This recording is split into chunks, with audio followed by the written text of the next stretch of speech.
Good morning everyone. देखो हमें क्या करना है, हमारा जो लास्ट टॉपिक था वो था वैलेंस बॉन्ड थ्योरी, जो कोवेलेंट बॉन्ड को एक्सप्लेन करती है, वो कैसे बनता है, बॉन्डिंग कैसे होती है, कैसे उसमें बॉन्डिंग और एंटी बॉन्डिंग कैरेक्टर आते हैं, कैसे मॉलिक्यूलर ऑर्बिटल्स बनते हैं एटॉमिक ऑर्बिटल्स से, वो सारा linear combination of atomic orbitals आणविक कक्षकों के रेखीय संयोजन से हम बता सकते हैं। ठीक है ना। तो हमारा जो आज का हेडिंग है वो यही है, क्या है, वैलेंस बॉन्ड थ्योरी। ये तो है ही, इसी के अंदर है LCAO approach, valence bond theory, ये हमारा मेन टॉपिक है। ठीक है। इसके अंदर सबसे पहले ये दिया किसने था, गिवन बाय देखो मैं जो नाम लिख रही हूँ वो मॉडिफाइड जो दिया गया है कंसेप्ट उसी का लिख रही हूँ, पॉलिंग और स्लेटर। तो आप इन्हीं का नाम याद रखिए, पॉलिंग एंड स्लेटर। सबसे पहले किसने दी थी अगर ये पूछा जाए तो, लंदन और हिटलर। फिर उसमें मॉडिफिकेशन किसने किया, पॉलिंग और स्लेटर ने। तो मॉडिफाइड VBT हम यहाँ पर पढ़ेंगे, मॉडिफाइड कंसेप्ट हमें सीखना है क्योंकि वही काम का है, जिसमें कमी है वो थोड़ी पढ़ेंगे। तो देखो जो VBT है वो किस पर आधारित है, LCAO यानी लीनियर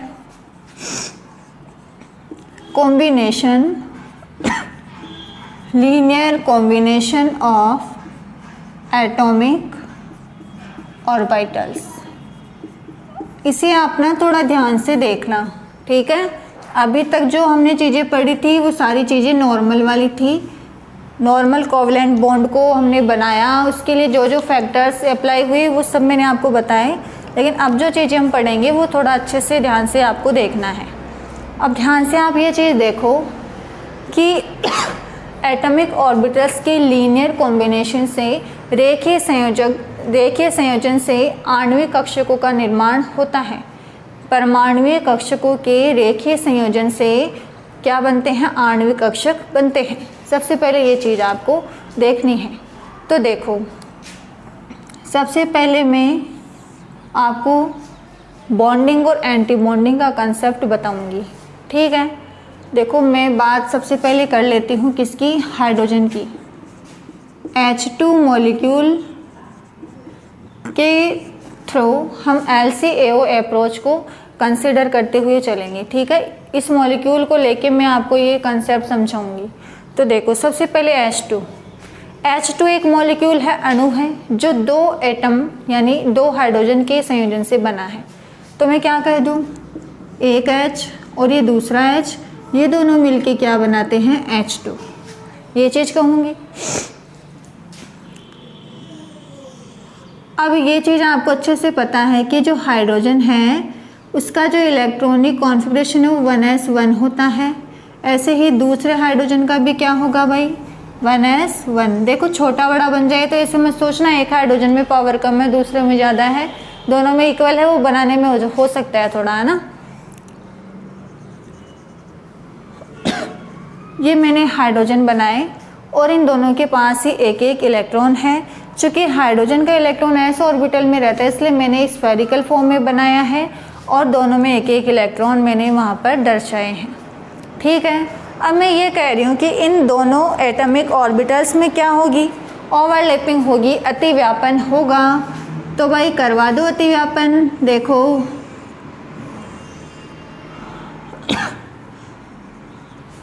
दोनों इलेक्ट्रॉन, दोनों ऑर्बिटल, दोनों s ऑर्बिटल स्फेरिकल होता है, उसमें जो इलेक्ट्रॉन डेंसिटी वो हर पार्ट में सेम होती है।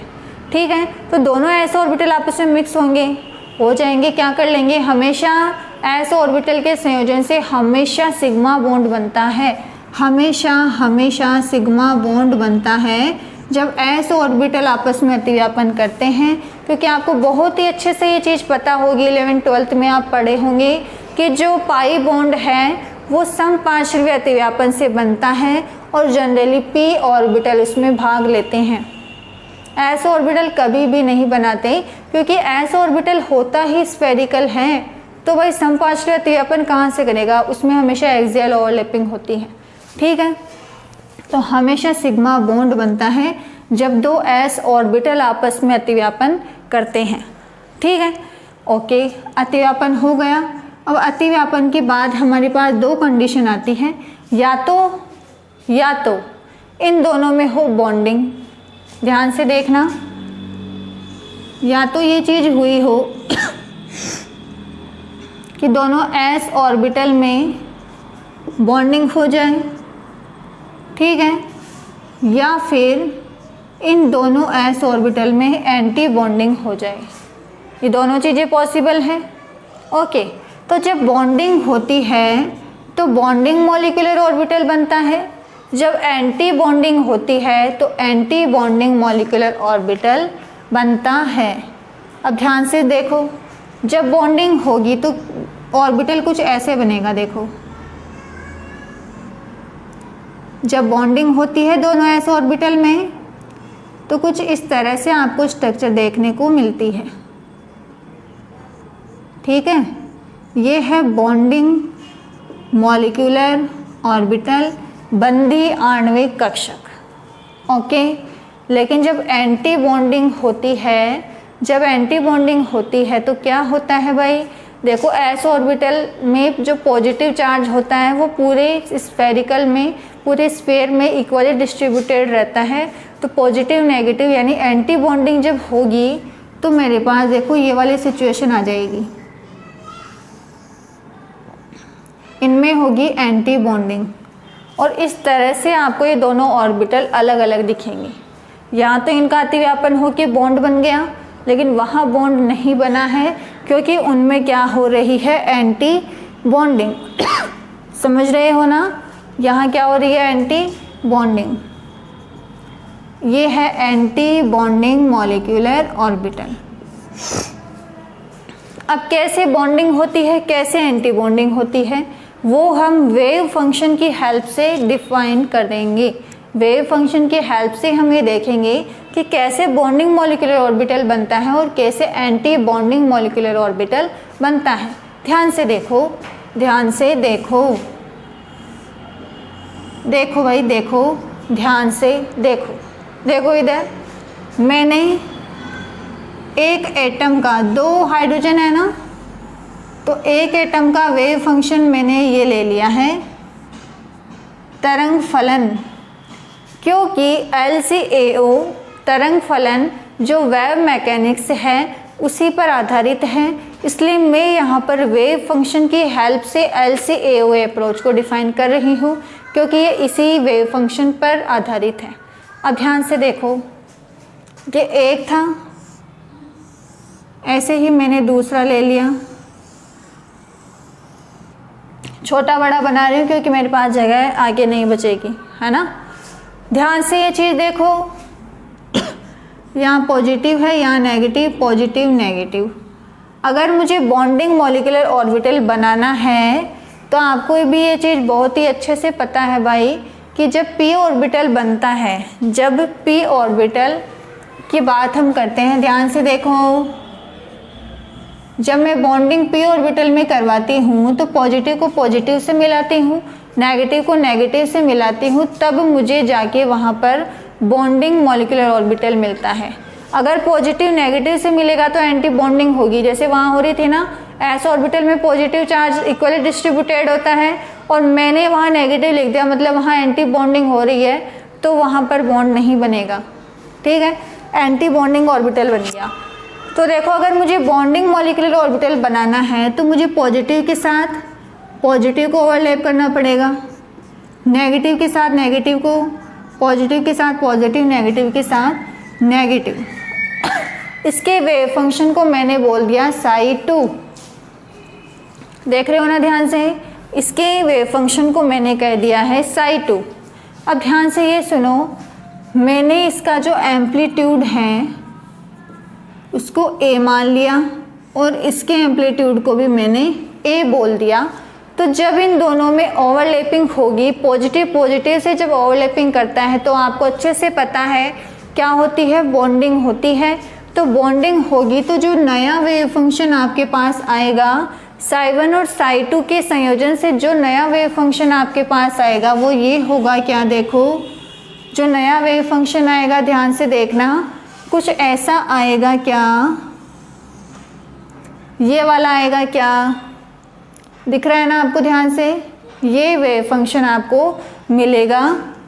अब देखो जो नया आपके पास आया है वेव फंक्शन, मैं उसे फाई से रिप्रेजेंट कर रही हूँ, फाई, ये साई है, ये फाई है, फाई से रिप्रेजेंट कर रही हूँ। तो मैंने क्या कहा कि जब दो वेव फंक्शन का एडिशन होता है, जब उन दोनों में ओवरलैपिंग होती है तो मुझे बॉन्डिंग मॉलिक्यूलर ऑर्बिटल मिलता है। तो अगर इसका एम्पलीट्यूड a है और इसका एम्पलीट्यूड a है, तो जब इन दोनों में ओवरलैपिंग होगी और नया वेव फंक्शन जब मेरे पास आएगा तो उसका एम्पलीट्यूड क्या हो जाएगा, 2a, दोनों के एम्पलीट्यूड आपस में जुड़ जाएंगे, क्या जुड़ जाएंगे ना, क्योंकि बॉन्डिंग हो रही है। तो इसका एम्पलीट्यूड और इसका एम्पलीट्यूड मिलके क्या बना लेगा भाई, डबल हो जाएगा और 2a हमें नया एम्पलीट्यूड देखने को मिलेगा। ठीक है, तो इसका जो वेव फंक्शन है वो इन दोनों की योग के बराबर आएगा क्या, क्योंकि इन दोनों के बीच क्या हुई है, बॉन्डिंग, और जब बॉन्डिंग होती है तो साइन आता है पॉजिटिव। मतलब जब बॉन्डिंग होती है तो साई 1 साई 2 दोनों वेव फंक्शन आपस में जुड़ते हैं और जो नया वेव फंक्शन आपको मिलता है उसका एम्पलीट्यूड डबल हो जाता है, जो यहाँ हो गया है। ये चीज़ आपको समझ में आ रही होगी ना, बहुत अच्छे से आनी चाहिए। ओके, ऐसे ही मैं अगर एंटी बॉन्डिंग की बात करूँगी, ध्यान से देखना, जब मैं एंटी बॉन्डिंग की बात करूँगी, अगर यहाँ पॉजिटिव है तो यहाँ नेगेटिव होगा, यहाँ नेगेटिव है तो यहाँ पॉजिटिव, यहाँ पॉजिटिव है तो यहाँ नेगेटिव, और यहाँ पॉजिटिव है तो यहाँ नेगेटिव। इसे मैंने साई 1 और इसे मैंने साई 2 कह दिया है। सेम ऐसा ही डायग्राम मैंने बनाया है, सिर्फ मैंने साइन ऑपोजिट करके इनका ओवरलैपिंग में करवाऊंगी। पॉजिटिव को नेगेटिव से मिलाना है, नेगेटिव को पॉजिटिव से, तो एंटी बॉन्डिंग मॉलिक्यूलर ऑर्बिटल बनेगा ना। तो मैं ये चीज़ बोलना चाह रही हूँ कि अगर इसका एम्पलीट्यूड a है और इसका भी a है तो भाई इसका प्लस और इसका माइनस, जब इनमें ओवरलैपिंग होगी तो दोनों का एम्पलीट्यूड कैंसिल हो जाएगा क्या। यहाँ तो दोनों का एडिशन हो रहा था भाई, पॉजिटिव से पॉजिटिव और नेगेटिव से नेगेटिव, लेकिन यहाँ पर ऑपोजिट हो रहा है, यहाँ पॉजिटिव से नेगेटिव मिल रहा है, तो पॉजिटिव वाले का एम्पलीट्यूड नेगेटिव वाले एम्पलीट्यूड से कैंसिल हो जाएगा और जो नया वेव फंक्शन हमें मिलेगा उसका जो नेट ओवरऑल एम्पलीट्यूड है वो आपको क्या मिलता है, एम्पलीट्यूड आपको मिलता है 0। जैसे मैंने यहाँ ये जो मैंने रिज और ग्रूव बनाए हैं, ये मैंने क्यों बनाए हैं, क्योंकि मुझे एम्पलीट्यूड जितना एम्पलीट्यूड मिलेगा उतना ही ये ग्राफ मेरा ऊपर नीचे जाएगा। तो यहाँ मुझे एम्पलीट्यूड 0 मिला है तो यहाँ किसी तरह का आपको कोई ग्राफ नहीं मिलेगा, यहाँ सिंपल लाइन है, मतलब यहाँ जो रिजल्टेंट एम्पलीट्यूड है वो 0 है और जो ऑर्बिटल बना है वो कैसा है, एंटी बॉन्डिंग। जो नया वेव फंक्शन आएगा वो इन दोनों के सबट्रैक्शन से आएगा क्या, इन दोनों के सबट्रैक्शन से आपको नया वेव फंक्शन मिलेगा क्या। सबसे पहले आपको ये चीज़ समझनी है कि वेव फंक्शन जब जुड़ते हैं तो बॉन्डिंग मॉलिक्यूलर ऑर्बिटल बनता है और रिजल्टेंट वेव फंक्शन का एम्पलीट्यूड डबल हो जाता है। जब एंटी बॉन्डिंग मॉलिक्यूलर ऑर्बिटल बनता है तो दोनों के एम्पलीट्यूड आपस में कैंसिल हो जाते हैं और जो रिजल्टेंट एम्पलीट्यूड है वो हमें 0 मिलता है। समझ रहे हो, जो बॉन्डिंग मॉलिक्यूलर ऑर्बिटल है उसमें दोनों वेव फंक्शन जुड़ते हैं और जो resultant anti bonding molecular orbital का वेव फंक्शन है उसमें दोनों जो वेव फंक्शन होंगे वो क्या होंगे, सबट्रैक्ट होंगे, माइनस होंगे।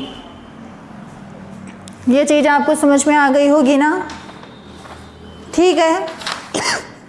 अब देखो मैं कुछ बात करूँगी बॉन्डिंग मॉलिक्यूलर ऑर्बिटल और एंटी बॉन्डिंग मॉलिक्यूलर ऑर्बिटल की। ये तो सिंपल वेव फंक्शन से मैंने ये बताया है कि बॉन्डिंग मॉलिक्यूलर ऑर्बिटल कैसे बनता है और एंटी बॉन्डिंग मॉलिक्यूलर ऑर्बिटल कैसे बनता है, समझ गए ना।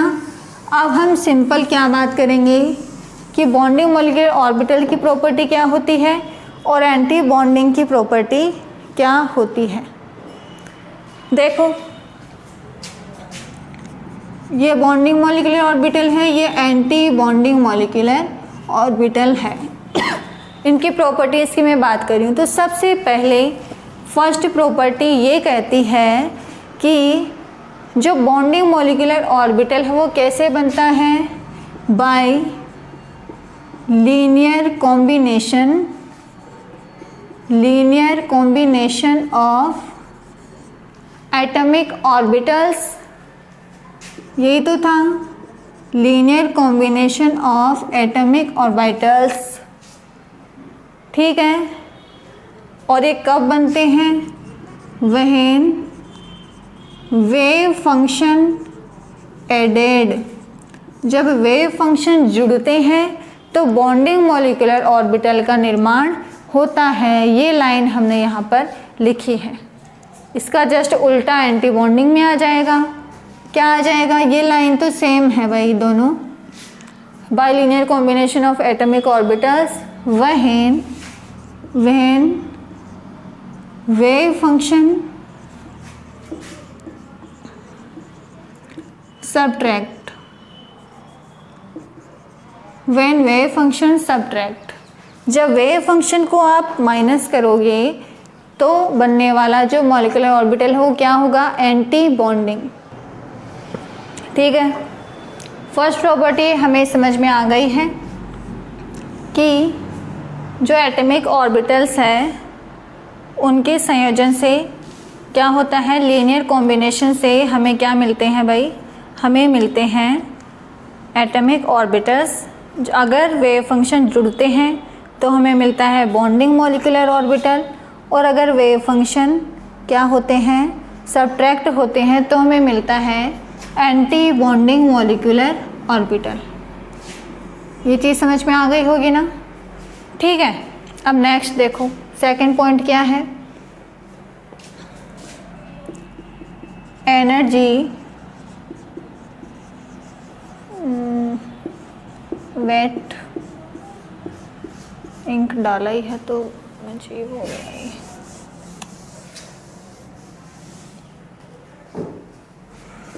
सेकंड पॉइंट क्या है कि जो नया वेव फंक्शन आएगा, जो नया हमारे पास ऑर्बिटल बन के आएगा मॉलिक्यूलर ऑर्बिटल, उसके वेव फंक्शन की मैं बात कर रही हूँ कि जो उसकी एनर्जी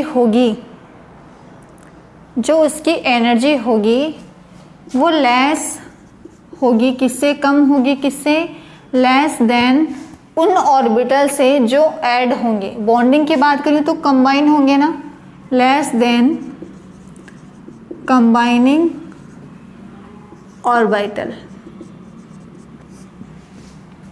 एनर्जी कम होती है भाग लेने वाले एटॉमिक ऑर्बिटल से। कहने का मतलब क्या है, सुनो ध्यान से। मैंने ये वेव फंक्शन लिया भाई, फाई बना कैसे था, बॉन्डिंग मॉलिक्यूलर ऑर्बिटल में फाई जो रिजल्टेंट वेव फंक्शन आया था वो इन दोनों के योग से आया था। तो जब मैं इसका स्क्वायर करूँगी तो भाई इसका भी स्क्वायर कर दूँगी। तो मैं क्या कहूँगी कि जो ये मेरे लिए रिजल्टेंट वेव फंक्शन है जिसे मैं एनर्जी से रिप्रेजेंट कर रही हूँ, कि जो एनर्जी है जो रिजल्टेंट वेव फंक्शन है उसको ध्यान से देखो। जब a प्लस बी का स्क्वायर इसको आप खोलते हो तो a square plus 2ab plus B square यही होता है ना। तो psi 1 square psi 2 square plus 2 psi 1 psi 2, ये चीज़ मिलेगी क्या भाई, यही चीज़ मिलेगी ना। तो मैं ये चीज़ कह रही हूँ कि जो रिजल्टेंट वेव फंक्शन है उसकी जो एनर्जी है वो कम होती है, इससे कम होती है। मतलब जब मैं इसमें ये चीज़ जोड़ती हूँ, देखो ये इतना वैल्यू साई 1 प्लस साई 2 का स्क्वायर ये इसके इक्वल था ना, तो इसका मान इतना ज़्यादा है इससे, इसके पास इतनी वैल्यू कम है, समझ रहे हो ना। जब बॉन्डिंग मॉलिक्यूलर ऑर्बिटल बनता है तो रिजल्टेंट वेव फंक्शन का जो एनर्जी है वो कंबाइन होने वाले ऑर्बिटल से क्या होता है, कम होता है, क्योंकि उनमें देखो ये वाला अमाउंट ज़्यादा है, इतना मान इनमें ऑर्बिटल्स में ज़्यादा है, इसलिए इतना इसमें कम हो जाएगा ना। तो जो फाई स्क्वायर है उसका मान इन दोनों के योग से क्या होता है भाई, कम होता है। समझ गए ना। ऐसे ही इसका जस्ट उल्टा मैं इधर बोल दूंगी, ये लाइन जस्ट उल्टा हो जाएगा, energy more than combining orbitals. इसमें क्या कहूँगी कि फाई स्क्वायर होता है इन दोनों के सब्ट्रैक्शन के स्क्वायर के बराबर, क्योंकि एंटीबॉन्डिंग मॉलिक्यूलर ऑर्बिटल में भाग लेने वाले एटॉमिक ऑर्बिटल्स का वेव फंक्शन माइनस होता है, हमें उसको घटाना होता है। जैसे इसमें जोड़ते हैं वैसे उसमें माइनस करते हैं। ये चीज़ थी, अभी तो देखा था। अब आप इसको ओपन कर देंगे, क्या कहेंगे, psi1 square plus psi2 square minus 2 psi a psi b psi 2 psi1 psi2। अब ये चीज़ देखो कि इसका मान इसके इक्वल तब होता है जब इतनी वैल्यू माइनस की जाती है। समझ रहे हो ना। तो जो फाई स्क्वायर है वो बड़ा हो गया क्या इनके स्क्वायर से, क्योंकि इनमें से इतनी चीज़ घटाने के बाद आपको ये दोनों इक्वल मिलते हैं। ठीक है ना। तो ये चीज़ आ जाएगी यहाँ, psi1 माइनस psi2 का स्क्वायर ये इक्वल होता है किसके, सॉरी लेसर होता है, कम होता है किसके, रिजल्टेंट वेव फंक्शन की एनर्जी से। ये दो लाइन है, समझ में आ रही है तो बहुत अच्छी बात है, नहीं आ रही है तो समझ में आ जाएगी जब आप इसको पढ़ोगे। ठीक है। Next, nodal plane.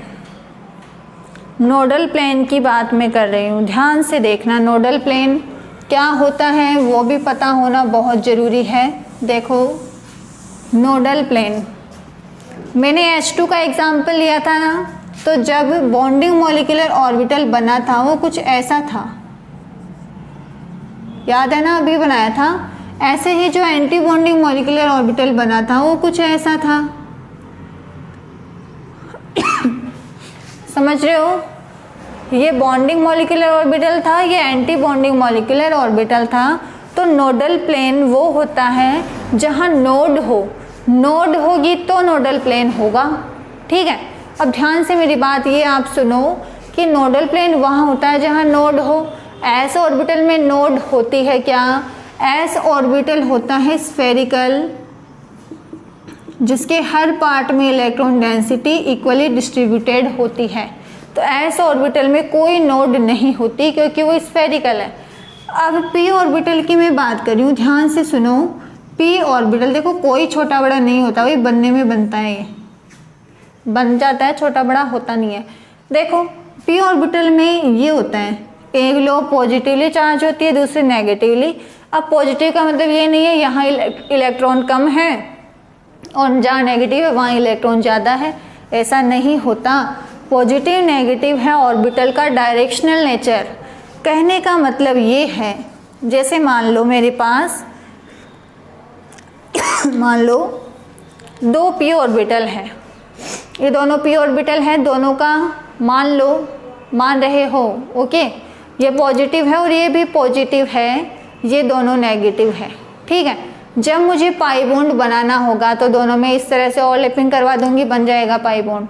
समपार्श्विक अतिव्यापन होता है ना, सिग्मा बनाना होगा तो पी ऑर्बिटल ऐसे अतिव्यापन करते हैं, पॉजिटिव पॉजिटिव से ही, नेगेटिव नेगेटिव से, तो बॉन्डिंग हो जाती है। अगर पॉजिटिव को नेगेटिव से कर दूंगी तो एंटी बॉन्डिंग हो जाएगी। ठीक है। कहने का मतलब ये है पॉजिटिव नेगेटिव क्या, कि जैसे ये पी ऑर्बिटल है, ये इसका पॉजिटिव सिरा है, ये नेगेटिव सिरा है। ठीक है। तो पॉजिटिव नेगेटिव का मतलब ये है कि ये इस तरह से पड़ा हुआ है, एक लोब तो आपकी तरफ है और दूसरी पीछे की तरफ है। दोनों पॉजिटिव होते तो क्या होता कि इसके जो दोनों लोब है, दोनों सिरे हैं, वो आपकी तरफ है। दोनों नेगेटिव होते मतलब दोनों पीछे की तरफ है। समझ रहे हो ना। ये आपके लिए एक पी ऑर्बिटल है। ठीक है। ये पी ऑर्बिटल है, ये इसका पॉजिटिव सिरा है, ये इसका नेगेटिव सिरा है। तो पॉजिटिव नेगेटिव पी ऑर्बिटल की डायरेक्शनल नेचर को शो करता है। अगर ये भी पॉजिटिव होता और ये भी पॉजिटिव होता तो दोनों लोब ऐसे होती आगे की तरफ। ठीक है। अगर ये भी नेगेटिव और ये भी नेगेटिव होता तो दोनों लोब ऐसे होती पीछे की तरफ, जैसे डी ऑर्बिटल में होता है। ठीक है ना। तो पॉजिटिव नेगेटिव किसी चार्ज को रिप्रेजेंट नहीं करता है। पॉजिटिव नेगेटिव जो लोब होती है उनके डायरेक्शन को शो करता है कि जो लोब है उनका डायरेक्शन क्या है। समझ रहे हो ना, डायरेक्शनल प्रॉपर्टी को शो करता है। इसीलिए हम बोलते हैं पी ऑर्बिटल दिशा निर्देशी होते हैं, बोलते हैं ये चीज़ भी, ठीक है। अब ध्यान से देखो, जहाँ ऑपोजिट साइन होते हैं वहाँ नोड होती है। पी ऑर्बिटल में ये स्थान जहाँ दोनों लोब आपस में इंटरेक्ट कर रही है वो नोड है क्या? नोड वो स्थान आप बोलते हो जहाँ इलेक्ट्रॉन डेंसिटी क्या हो? न्यूनतम हो, नगण्य हो, अनकाउंटेबल हो, ठीक है। तो बस यही चीज़ मैं बताना चाह रही हूँ कि s ऑर्बिटल तो सिमेट्रिकल है, उसमें कोई पॉजिटिव नेगेटिव सिरा है ही नहीं, तो उसमें नोड बनती ही नहीं है। लेकिन p ऑर्बिटल में नोड बनती है क्योंकि उसमें एक सिरा पॉजिटिव और दूसरा नेगेटिव होता है, ठीक है। तो इसमें नोडल प्लेन कैसे बता देंगे आप? इन दोनों के बीच में से जो प्लेन जाएगा, जो नोड से होके जाएगा, वो नोडल प्लेन है। ऐसे ही मैं दोनों s ऑर्बिटल की बात कर रही हूँ कि जब दोनों s ऑर्बिटल में बॉन्डिंग होती है, तो जब बॉन्डिंग मॉलिक्यूलर ऑर्बिटल का निर्माण होता है तो देखो हमारे पास ये स्ट्रक्चर आती है जिसमें कोई नोड नहीं है। जब नोड ही नहीं है तो नोडल प्लेन कहाँ से होगा? तो नोडल प्लेन एब्सेंट होता है बॉन्डिंग मॉलिक्यूलर ऑर्बिटल में। लेकिन एंटी बॉन्डिंग मॉलिक्यूलर ऑर्बिटल को जब आप देखते हो तो यहाँ एक नोड है, एक सिरा पॉजिटिव है, दूसरा नेगेटिव है, तो यहाँ नोड बनेगी और यहाँ एक प्लेन आपको देखने को मिलेगा, एक ऐसा मिरर आपको देखने मिलेगा जो इसको बाइसेक्ट करेगा, ठीक है ना। तो यहाँ नोड है तो यहाँ नोडल प्लेन भी होगा ही होगा। तो नोडल प्लेन किस में होता है? एंटी बॉन्डिंग मॉलिक्यूलर ऑर्बिटल में होता है, और बॉन्डिंग मॉलिक्यूलर ऑर्बिटल में नोडल प्लेन नहीं होता। समझ गए ना। अब रिप्रेजेंटेटिव साइन की मैं बात कर रही हूँ कि जो बॉन्डिंग मॉलिक्यूलर ऑर्बिटल है उन्हें जनरली हम सिग्मा से दर्शाते हैं। जब सिग्मा बॉन्ड बनता है तो सिग्मा लिख देंगे ऑर्बिटल को। अगर पाई बॉन्ड बन रहा है तो पाई से लिख देंगे। अगर डेल बॉन्ड बन रहा है तो डेल लिख देंगे। ऐसे ही जब इनके एंटी बॉन्डिंग की मैं बात करूँगी तो सब पर स्टार लगा दो, बन गया इनका anti bonding. Sigma anti bonding ये लो, पाई एंटी बॉन्डिंग ये लो, और ये डेल एंटी बॉन्डिंग। ऐसे और भी हो सकते हैं। ये इनका रिप्रेजेंटेटिंग साइन है कि बॉन्डिंग मॉलिक्यूलर ऑर्बिटल को जनरली सिग्मा, पाई या डेल से रिप्रेजेंट किया जाता है, और एंटी बॉन्डिंग मॉलिक्यूलर ऑर्बिटल की जब बात करते हैं तो उन पर स्टार लगा देते हैं। वो उनका एंटी बॉन्डिंग मॉलिक्यूलर ऑर्बिटल का सिंबल होता है। समझ गए होंगे ना। ओके, ये simple bonding molecular orbital, anti bonding molecular orbital की हमने बात की, ठीक है। अब कब ओवरलैपिंग ज़्यादा होगी? भाई ऐसे थोड़ी है कोई भी ऑर्बिटल आया हो, एक कितना बड़ा आ गया, एक छोटा सा आ गया और ओवरलैपिंग कर रहे हैं, नहीं, ऐसे नहीं होता। ओवरलैपिंग के लिए भी कोई कंडीशन होती है। वो कंडीशन क्या होती है वो चीज़ सुनो। अब ये तो बॉन्डिंग मॉलिक्यूलर ऑर्बिटल और एंटी बॉन्डिंग मॉलिक्यूलर ऑर्बिटल का एक छोटा सा एक्सप्लेनेशन था, ठीक है। अब ध्यान से सुनो, अब ध्यान से ये सुनो। कंडीशन फॉर ओवरलैपिंग, देखो मैं इंग्लिश लिख रही हूँ लेकिन हिंदी बोल रही हूँ, है ना। हिंदी लिखने में थोड़ा बनता नहीं है इसलिए इंग्लिश में लिख रही हूँ लेकिन बोल दोनों में रही हूँ। Condition for overlapping of orbitals, कहने का मतलब क्या है कि जब एटॉमिक ऑर्बिटल ओवरलैपिंग करते हैं, ऑब्वियस है एटॉमिक ऑर्बिटल ही ओवरलैपिंग करेंगे तभी मॉलिक्यूलर ऑर्बिटल बनेंगे, ठीक है। तो क्या कंडीशन को वो फॉलो करेंगे तभी ओवरलैपिंग होगी कि जब दो एटम आपस में अतिव्यापन करते हैं तो वो कब ओवरलैपिंग अतिव्यापन आसानी से कर पाएंगे, उसके लिए कुछ कंडीशन है, कुछ नियम है। फर्स्ट कंडीशन ये कहती है कि जब दो एटॉमिक ऑर्बिटल आपस में अतिव्यापन करते हैं तो उनकी एनर्जी लगभग समान होनी चाहिए। सेम एनर्जी के एटॉमिक ऑर्बिटल आपस में अतिव्यापन आसानी से करते हैं। ठीक है, तो हम क्या करेंगे, ऐसे एटॉमिक ऑर्बिटल लेंगे जिनकी एनर्जी ऑलमोस्ट सेम हो। ठीक है, जैसे मैंने मान लो एक 1s ले लिया, मुझे इसकी ओवरलैपिंग करनी है, तो मैं ये ट्राई करूँगी कि दूसरा भी जो एटॉमिक ऑर्बिटल है वो क्या हो, 1s ही हो, ताकि इनमें जब ओवरलैपिंग हो तो वो मैक्सिमम हो। समझ रहे हो ना, यहाँ जो 1 है वो इनकी साइज़ को रिप्रेजेंट कर रहा है। जैसे प्रिंसिपल क्वांटम नंबर अगर 1 है तो मैं ये कह रही हूँ कि अगर ये साइज़ इसका इतना है ना, तो इसका भी भाई इतना ही है। बनाने में छोटा बड़ा होगा तो ये मत मानना कि एक छोटा है। ठीक है ना, दोनों का प्रिंसिपल क्वांटम नंबर सेम होना ये रिप्रेजेंट कर रहा है कि दोनों का साइज़ सेम है। ओके, अब यही चीज़ मैं आपको कहना चाह रही हूँ। फर्स्ट कंडीशन कि भाग लेने वाले जो एटॉमिक ऑर्बिटल्स हैं उनकी एनर्जी लगभग समान होनी चाहिए।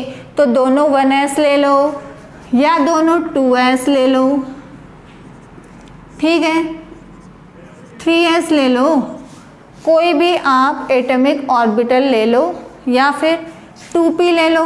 अगर इधर 2p है तो ट्राई करो ये भी 2p ही हो। ठीक है ना, तो बस ये कह रही हूँ कि ऑलमोस्ट सेम एनर्जी के एटॉमिक ऑर्बिटल्स ओवरलैपिंग करेंगे। अब सेम एनर्जी के लिए आपको सिर्फ प्रिंसिपल क्वांटम नंबर को देखना है। अब देखो मैं ये कह रही हूँ कि सेम एनर्जी के एटॉमिक ऑर्बिटल अतिव्यापन करते हैं, तो इसका ये मतलब कभी नहीं है कि डिफरेंट एनर्जी के अतिव्यापन करते ही नहीं हैं, करते हैं, लेकिन वो ओवरलैपिंग स्ट्रॉन्ग नहीं होती, वो वीक होती है। कहने का मतलब ये है कि जैसे मैंने 1s और 2s की ओवरलैपिंग कर दी, ठीक है, तो जब मैं बॉन्ड की नेचर की बात, ऑब्वियस है दोनों ओवरलैपिंग करके बॉन्ड बनाएंगे, एक बॉन्ड का फॉर्मेशन होना है। ठीक है, दोनों ऑर्बिटल मिक्स होके भाई कोई मॉलिक्यूलर ऑर्बिटल बनाएंगे तो बॉन्ड बनेगा ना।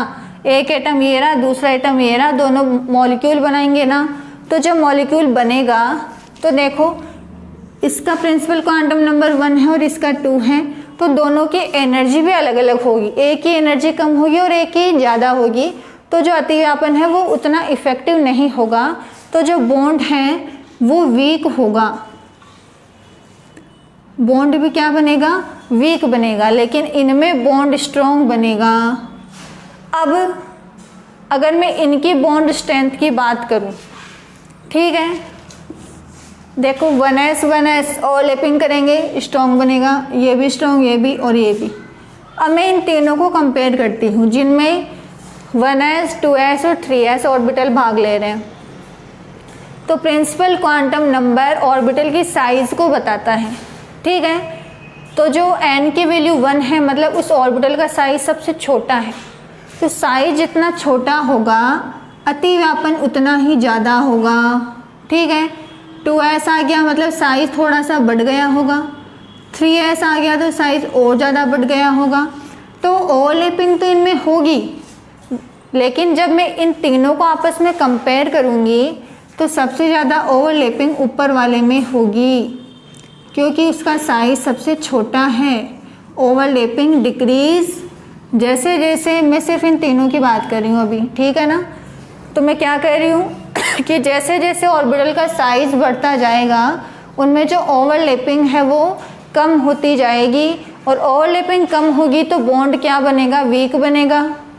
समझ रहे हो ना, जितनी ज़्यादा ओवरलैपिंग होती है बॉन्ड उतना ही स्ट्रॉन्ग होता है।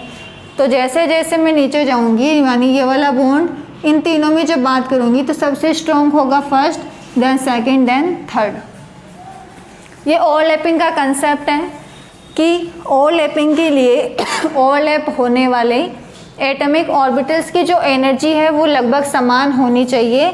अगर डिफरेंट है तो ऐसा नहीं है कि ओवरलैपिंग नहीं होती, ओवरलैपिंग तो होती है, लेकिन बॉन्ड की जो नेचर है, बॉन्ड की जो स्ट्रेंथ है, जो सामर्थ्य है, बंध सामर्थ्य, वो कम हो जाती है, बॉन्ड वीक हो जाता है जब इफेक्टिव ओवरलैपिंग नहीं हो पाती। जब लार्जर या कह दो अलग अलग एनर्जी के ऑर्बिटल अतिव्यापन करते हैं तो बनने वाला बॉन्ड वीक बनता है। ठीक है, बस इतना सा आपको ध्यान रखना है। ये फर्स्ट कंडीशन है ओवरलैपिंग के लिए। अब सेकंड कंडीशन क्या कहती है, ध्यान से सुनो। सेकंड कंडीशन ये है कि जो एटॉमिक ऑर्बिटल्स अतिव्यापन करेंगे उनका ओरिएंटेशन कैसा है, उनका अभिविन्यास कैसा है, वो भी तो मैटर करता है ना। कहने का मतलब ये है, ध्यान से सुनो। जैसे मैं p ऑर्बिटल ले रही हूँ, p ऑर्बिटल डंबल शेप होता है, ये मैंने p ऑर्बिटल लिया, ठीक है। ऐसे ही मैंने दूसरा p ऑर्बिटल लिया, दोनों पॉजिटिव बनाए हैं पास में, मतलब मैं बॉन्डिंग मॉलिक्यूलर ऑर्बिटल बनाने जा रही हूँ। अगर एक पॉजिटिव एक नेगेटिव होता तो एंटी बॉन्डिंग बनता, ठीक है। करवाओ ओवरलैपिंग, देखो क्या बनेगा, इनमें आसानी से बॉन्डिंग हो जाएगी क्योंकि दोनों एक्सियल इस तरह से रखे हुए हैं, तो दोनों आसानी से अतिव्यापन करके सिग्मा बॉन्ड बना लेंगे। सिग्मा बॉन्ड बनता है जब दोनों p ऑर्बिटल अक्षीय अतिव्यापन करते हैं। ये अक्षीय अतिव्यापन है, ये संपार्श्विक अतिव्यापन है जिससे पाई बॉन्ड बनता है। ये एक्सियल यानी अक्षीय अतिव्यापन है जिससे सिग्मा बॉन्ड बनता है। तो ये दोनों p ऑर्बिटल ने एक्सियल ओवरलैपिंग की है तो बॉन्ड कैसा होगा, सिग्मा। ये चीज़ बताई मैंने, बस ये चीज़ मैं बोलना चाह रही हूँ कि एटॉमिक ऑर्बिटल्स जो हैं उनका जो ओरिएंटेशन, देखो ये हो सकता है p ऑर्बिटल अब 3 तरह के हैं, px, py, pz, ठीक है। अगर ये px है तो ये px भी हो सकता है, या ये py और ये px भी हो सकता है, समझ रहे हो ना। मतलब px भी अक्षीय अतिव्यापन कर सकते हैं, px py भी कर सकते हैं, py pz भी कर सकते हैं, कोई प्रॉब्लम नहीं है। लेकिन उनका ओरिएंटेशन बहुत मैटर करता है। ओरिएंटेशन ऐसा होना ज़रूरी है कि उनमें ओवरलैपिंग आसानी से हो जाए। तो यहाँ आसानी से हो जाएगी, कोई दिक्कत नहीं है। लेकिन अगर ये दोनों ऑर्बिटल ऐसे हो, ध्यान से देखो कि एक तो ऐसे रखा हुआ है और दूसरा ऐसे रखा हुआ है, तो ध्यान से देखो कि इसका जो लोब है वो लोब से इंटरेक्शन नहीं कर रहा, वो इसकी नोड से इंटरेक्शन कर रहा है। और जब नोड से इंटरेक्शन होती है तो नॉन बॉन्डिंग मॉलिक्यूलर ऑर्बिटल बनता है, यानी वहाँ कोई बॉन्ड नहीं बनता, ना वहाँ बॉन्डिंग मॉलिक्यूलर ऑर्बिटल बनता है, ना एंटी बॉन्डिंग मॉलिक्यूलर ऑर्बिटल बनता है। वहाँ नॉन बॉन्डिंग होती है, वहाँ कोई बॉन्ड नहीं बनता। तो मैं यही कहना चाह रही हूँ कि बॉन्डिंग के लिए जो लोब है, जो ऑर्बिटल्स है, उनका प्रॉपर ओरिएंटेशन या कह दो उनका अभिविन्यासित होना बहुत ज़रूरी है। उनका अभिविन्यास कैसा है वो ये डिसाइड करता है कि बॉन्ड बनेगा या नहीं बनेगा। तो यहाँ बॉन्डिंग नहीं होगी, ठीक है। इसमें हो जाएगी आराम से क्योंकि दोनों अक्षीय अतिव्यापन कर रहे हैं। ऐसे ही मैंने एक तो ले लिया s ऑर्बिटल। अब s के साथ मैंने p को अगर ऐसे रख दिया ना, तो भाई इसका पॉजिटिव इसके पॉजिटिव से इंटरेक्शन करेगा, नोड से थोड़ी ना करेगा। तो यहाँ भी कोई सिग्मा बॉन्ड नहीं बनेगा, समझ गए ना। यहाँ भी कोई बॉन्ड नहीं बनेगा, यहाँ भी बॉन्ड नहीं बनेगा, लेकिन यहाँ बॉन्ड बनेगा क्योंकि दोनों जो ऑर्बिटल है वो अक्षीय अतिव्यापन से बॉन्ड का फॉर्मेशन कर रहे हैं और अक्षीय अतिव्यापन से हमेशा सिग्मा बॉन्ड बनता है, समझ गए ना। ये ओवरलैपिंग के लिए 2 कंडीशन थी। फर्स्ट कि एनर्जी लगभग समान होनी चाहिए, भाग लेने वाले आणविक कक्षकों परमाणुविक कक्षकों की जो ऊर्जा है, जो एनर्जी है वो लगभग समान होनी चाहिए। और सेकंड कि जो भाग लेने वाले एटॉमिक ऑर्बिटल्स हैं उनका ओरिएंटेशन क्या होना चाहिए, उनका ओरिएंटेशन प्रॉपर होना चाहिए, तभी इफेक्टिव ओवरलैपिंग वहाँ पर होगी और बॉन्डिंग या एंटी बॉन्डिंग मॉलिक्यूलर ऑर्बिटल बनेंगे, ठीक है। अब एक छोटा सा टॉपिक और देख लो, overlapping of atomic orbital. Condition तो हमने देख ली कि कब कब ओवरलैपिंग हो सकती है, क्या ज़रूरी है ओवरलैपिंग के लिए। अब ओवरलैपिंग कैसे होती है वो चीज़ हम देखते हैं, ठीक है। सबसे पहले एस ऑर्बिटल, ये दोनों एस ऑर्बिटल है। एस ऑर्बिटल में मैं करवा रही हूँ ओवरलैपिंग। ये तो मैंने अभी अभी बना के बताया ही था जब लीनियर कॉम्बिनेशन पढ़ाया था। तो देखो दो कंडीशन बन जाती है ना इसमें, एक बॉन्डिंग मॉलिक्यूलर ऑर्बिटल बनता है और एक एंटी बॉन्डिंग, ठीक है। तो ये एक तो मैंने बना दिया बॉन्डिंग और एक मैंने बना दिया एंटी बॉन्डिंग, ठीक है, समझ रहे हो ना, एक बॉन्डिंग और एक एंटी बॉन्डिंग। तो ये तो सिग्मा बॉन्ड बनता है, एस ऑर्बिटल से हमेशा सिग्मा बनता है, इसलिए ये सिग्मा बॉन्डिंग हो जाएगा। और सिग्मा एंटी बॉन्डिंग को कैसे लिखते हैं, स्टार लगा देते हैं, तो ये लो स्टार लगा दो, ठीक है। अब यहाँ देखो नोड बन रही है, तो यहाँ नोडल प्लेन भी होगा, समझ गए, नोडल प्लेन भी यहाँ पर होगा। Second, P orbital. अब पी ऑर्बिटल में दो कंडीशन है, या तो वो अक्षीय अतिव्यापन करे, अक्षीय अतिव्यापन से हमेशा सिग्मा बंध बनता है, और या वो पार्श्वीय समपार्श्वीय अतिव्यापन करे और पाई बॉन्ड बना ले। तो दो कंडीशन हो सकती है ना। तो सबसे पहले मैंने क्या ले लिया, मैंने सबसे पहले सिग्मा बॉन्ड बनाया, मैंने इन दोनों में ओवरलैपिंग करवाई। जब इन दोनों में मैंने ओवरलैपिंग करवाई, पॉजिटिव पॉजिटिव से जब मैंने मिलाया, मैंने मान लिया कि ये भी पीजेड है और ये भी पीजेड है, ठीक है। अब पीजेड और मैंने मान लिया कि ये भी 2 है, ये भी 2 है, क्योंकि मुझे अच्छे से पता है कि एनर्जी जब समान होती है तो अतिव्यापन ज़्यादा होता है और बॉन्ड स्ट्रॉन्ग बनता है। तो मैंने दोनों ही पीजेड काम में ले लिए हैं, ठीक है। सिग्मा बॉन्डिंग में जनरली पीजेड ऑर्बिटल भाग लेता है पी वाला, और p x p y generally pi bonding करते हैं जनरली। देखो क्या होगा, अतिव्यापन से ये चीज़ बन जाएगी क्या, ये लो ओवरलैपिंग, जहाँ ओवरलैपिंग हो रही है वहाँ बॉन्ड बनता है, तो यहाँ जो बॉन्ड बनेगा वो क्या होगा भाई, सिग्मा बॉन्ड होगा क्या, ठीक है। और सिग्मा बॉन्ड जब बनता है तो ऐसी स्ट्रक्चर मिलती है, बॉन्डिंग का मतलब ही क्या है कि वहाँ बीच वाला जो स्थान है वो कुछ ऐसा बन जाएगा। देखो ध्यान से, ये एक लोब है,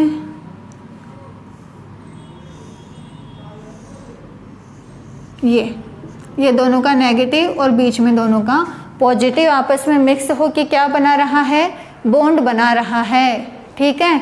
तो ये पॉजिटिव वाला जो पार्ट है वहाँ इन दोनों के बीच में बॉन्ड बन चुका है। अब ये वाला पार्ट ध्यान से देखो, यहाँ नोड है क्या, पॉजिटिव नेगेटिव।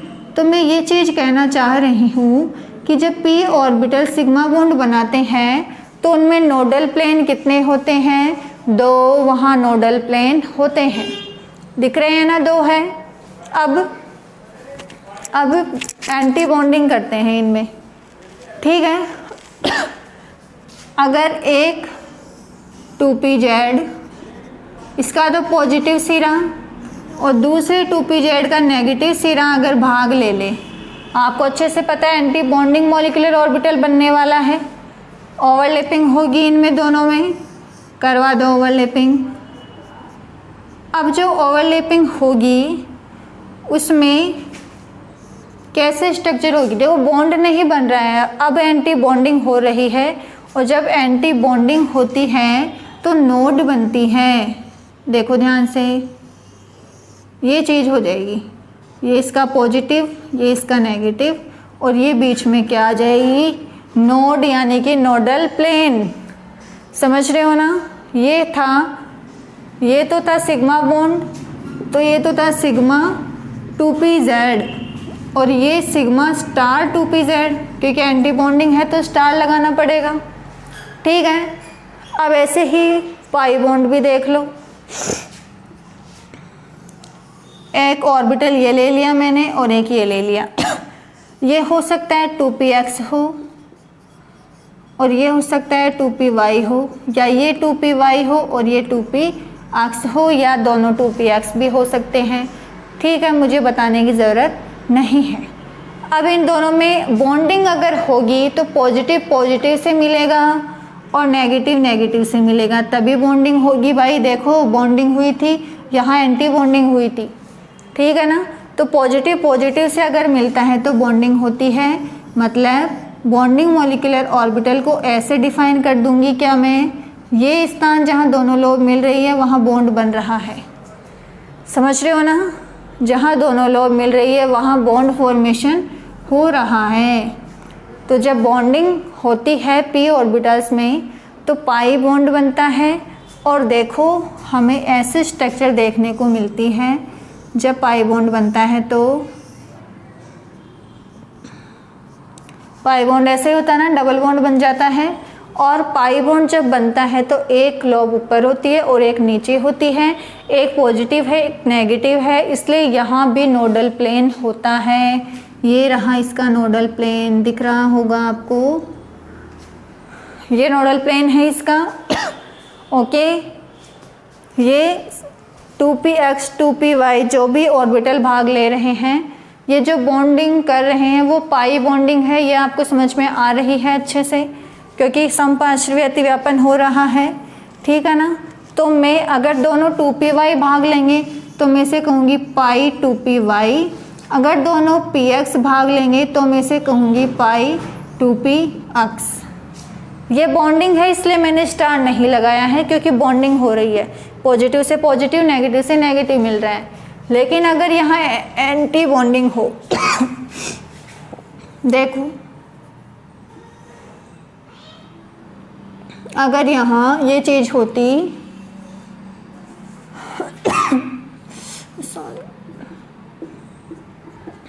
ये चीज़ अगर होती, ओके, ओवरलैपिंग करवानी है करवा दो,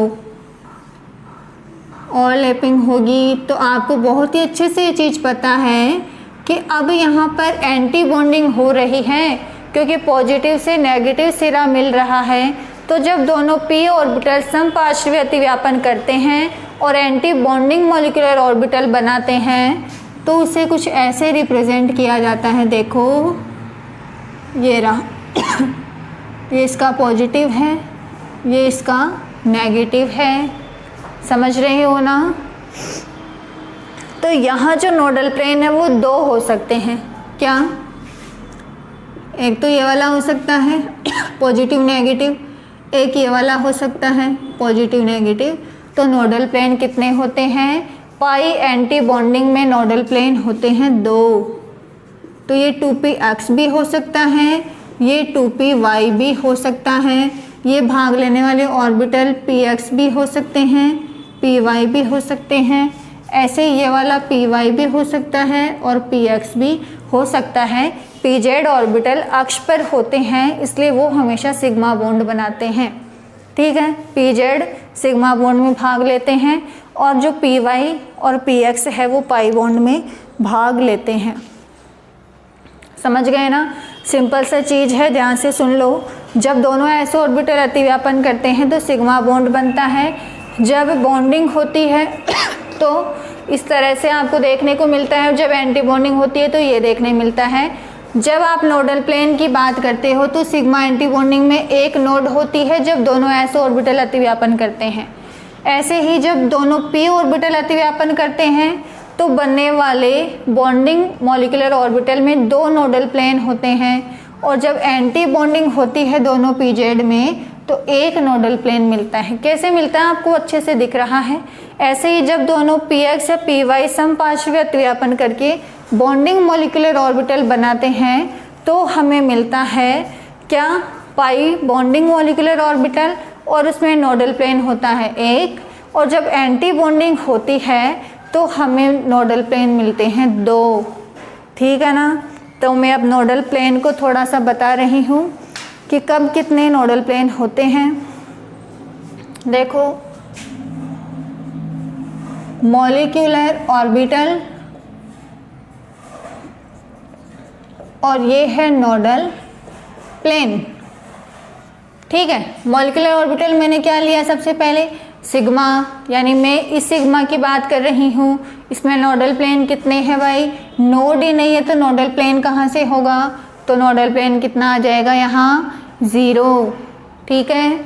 अगर सिग्मा एंटी बॉन्डिंग की बात करूँ तो नोडल प्लेन कितना है उसमें 1, समझ गए ना। मैं अगर 1s की बात करूँ तो ये चीज़ है 1s में सिर्फ ऑर्बिटल को लिख रही हूँ। अगर सिग्मा 2s की बात करूँ, स्टार नहीं लगाया मतलब बॉन्डिंग हो रही है, तो सिग्मा s ऑर्बिटल 2s लो, 3s लो, 4s लो, कोई सा भी s ले लो भाई। अगर बॉन्डिंग होगी तो कभी भी नोड नहीं होगी, तो 2s में भी नोड कितनी आएगी, 0। समझ गए। ऐसे ही जब पाई बॉन्ड बनेगा, देखो इसका अगर एंटी बॉन्डिंग लिखूंगी तो s ऑर्बिटल चाहे कोई सा भी ले लो, बॉन्डिंग होगी तो नोड 0 होगी, एंटी बॉन्डिंग होगी तो नोड 1 होगी। समझ गए ना। अब यहाँ आप दोनों 1s ले लो, दोनों 2s ले लो, 3s 4s कुछ भी ले लो, बॉन्डिंग में नोड 0, एंटी बॉन्डिंग में नोड 1। ठीक है। ऐसे ही मैं pz ऑर्बिटल की बात कर रही हूँ, सिग्मा pz, मतलब मैंने p ऑर्बिटल्स का अक्षीय अतिव्यापन किया होगा तभी बनता है सिग्मा, अक्षीय अतिव्यापन से ही। तो अक्षीय अतिव्यापन में जब बॉन्डिंग होती है तो नोड कितनी होती है, नोडल प्लेन कितने होते हैं भाई, 2 होते हैं। दिख रहे हैं ना, इसमें जाके देखो वो 2। ऐसे ही जब सिग्मा एंटी बॉन्डिंग होती है pz में तो नोडल प्लेन कितना होता है भाई, 1 होता है नोडल प्लेन। ठीक है।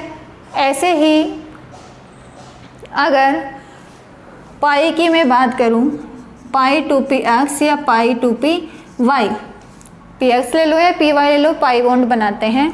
तो जब मैं पाई बॉन्डिंग की बात करती हूँ तो चाहे दोनों px हो या दोनों py हो, मुझे नोडल प्लेन एक ही मिलने वाला है। ठीक है। तो नोडल प्लेन कितना मिलेगा, 1।